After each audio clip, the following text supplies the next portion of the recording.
So Indiramma ఇండ్లకు సంబంధించి అనేక అప్డేట్స్ ఇచ్చినాం మీ అందరికీ ఆ విషయం తెలిసిందే. సో చాలా వరకు అయితే గ్రౌండింగ్ కూడా అయినాయి.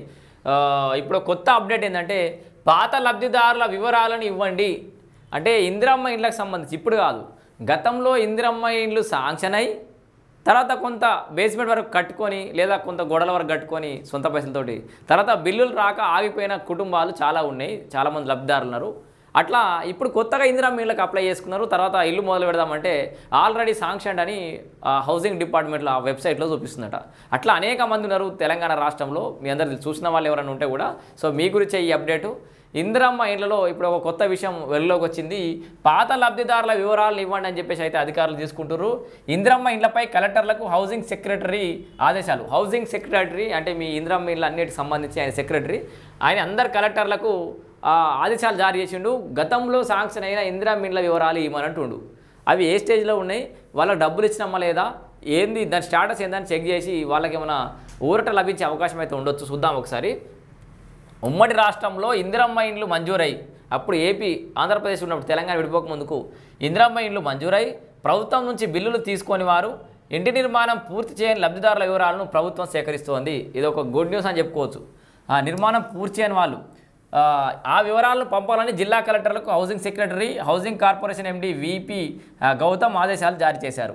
ఉమ్మడి రాష్ట్రంలో ఇందిరమ్మ ఇండ్లు పొందని వారిని ఆల్రెడీ ఇల్లు తీసుకున్న లబ్ధిదారుడి కోటా కింద పరిగణించి, సో అర్థమైందా, ఉమ్మడి రాష్ట్రంలో ఆల్రెడీ ఇందిరమ్మ ఇండ్లు పొందని వారిని ఆల్రెడీ ఇల్లు తీసుకున్న లబ్ధిదారుడి కోటా కింద పరిగణించి ఇందిరమ్మ ఇంటిని మంజూరు చేయలేదు. అయితే ప్రజాపాలనలో ఈ కేటగిరీకి చెందిన వేలాది మంది ఇందిరమ్మ ఇండ్లు మంజూరు చేయాలని అప్లికేషన్లు అయితే పెట్టుకున్నారు. ఇది ఈ సర్కార్ వచ్చిన తర్వాత. ఉమ్మడి రాష్ట్రంలో ఇందిరమ్మ ఇండ్లు మంజూరై సొంత పైసలతో బేస్మెంట్ వరకు కట్టుకొని ప్రభుత్వం నుంచి సాయం అందుకోకుండా, సో అప్పుడు వాళ్ళ సొంత పైసలు పెట్టుకురు కదా, బేస్మెంట్ వరకు ప్రభుత్వం నుంచి సాయం తీసుకొని వదిలేసిన వివరాలు పంపాలని ఆదేశాల్లో సెక్రటరీ పేర్కొన్నారు. సో వీళ్ళంతా ఇందిరమ్మ ఇంటిని మంజూరు చేయాలని మంత్రులను ఎమ్మెల్యేలను కోరిన నేపథ్యంలో ప్రభుత్వం వివరాలు సేకరించాలని నిర్ణయం తీసుకుంది. సో ఒక లెక్క తెలుస్తుంది. ఫస్ట్ వాళ్ళు ఇస్తారని నేను డైరెక్ట్గా చెప్తలేను. అసలు రాష్ట్ర వ్యాప్తంగా ఇట్లాంటి ఇండ్లు ఎన్ని ఉన్నాయి, అవి ఏ స్టేజ్లు ఉన్నాయి, వాళ్ళకి ఇదివరకు గతంలో 1,50,000 వచ్చినాయా, ఇప్పుడు ఇంకెంత ఇవ్వాల్సి ఉంటుంది.